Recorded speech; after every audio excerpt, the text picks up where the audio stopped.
Hi friends எல்லாத்துக்கும் வணக்கம். பிரபலமான பாட்டு நிகழ்ச்சியில ரொம்ப ஃபேமஸா இருக்கிறது யாரு அப்படின்னு பார்த்தீங்கன்னா, அது நம்ம யோகஸ்ரீ தாங்க.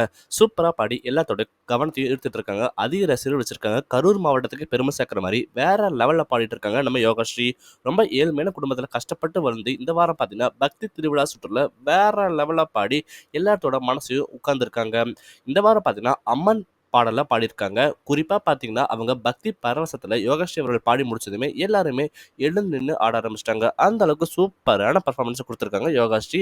ஸ்வேதா மேம் என்ன சொல்லியிருந்தாங்க அப்படின்னு பார்த்தீங்கன்னா, வாய்ஸ் அவ்ளோ கணீர்னு இருக்கு. கேட்கறதுக்கே பிரமாதமா இருக்கு அப்படின்ற மாரி தன்னோட கருத்துக்கள கமெண்ட்ஸா சொல்லியிருந்தாங்க.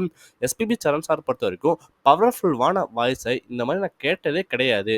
ஃபர்ஸ்ட் டைம் இவ்ளோ அருமையான குரல்ல சூப்பரா கேட்கிறேன் அப்படின்ற மாரி சொன்னாங்க. வழக்கம் போல பார்த்தீங்கன்னா, 14வது முறையா கோல்டன் பஸர் அப்படின்னு சொல்லப்படுற தங்க மலைய பரிசா விட்டிருக்காங்க. நீங்க மறக்காம கமெண்ட் பண்ணுங்க. இறுதிப் போட்டியில திவனேஷ் வெற்றி பெறுவாரா? இல்ல யோகாஸ்ரீ வெற்றி பெறுவாங்களா? 10,00,000 மதிப்புள்ள வீட்ட வெல்றதுக்கு யோகாஸ்ரீ தகுதியானவங்களா? அப்படின்றதையும் மறக்காம கமெண்ட் பண்ணுங்க. யோகாஸ்ரீ இறுதிப் போட்டிக்கு போவாங்களா? அப்படின்றதையும் மறக்காம கமெண்ட் பண்ணுங்க. உங்க கமெண்ட்ஸ் நாங்க ரொம்பவே ஆவலோட எதிர்பார்த்து காத்துட்டு இருக்கோம். மேலும் பார்த்தீங்கன்னா, யோகாஸ்ரீ பற்றிய தகவலை பெற நம்ம சேனல மறக்காம லைக் பண்ணுங்க, சப்ஸ்கிரைப் பண்ணுங்க, ஃபாலோ பண்ணுங்க, ஷேர் பண்ணுங்க. குறிப்பா யோகாஸ்ரீ பிடிச்சவங்க மட்டும் யோகாஸ்ரீ அப்படின்னு கமெண்ட் பண்ணுங்க. மேலும் பார்த்தீங்கன்னா, யோகாஸ்ரீ யாரெல்லாம் பார்த்தீங்கன்னா, கரூர் மாவட்டத்துக்கு பெருமை சேர்க்குறாங்க அப்படின்னு கமெண்ட் பண்ணுங்க. நன்றி, வணக்கம்.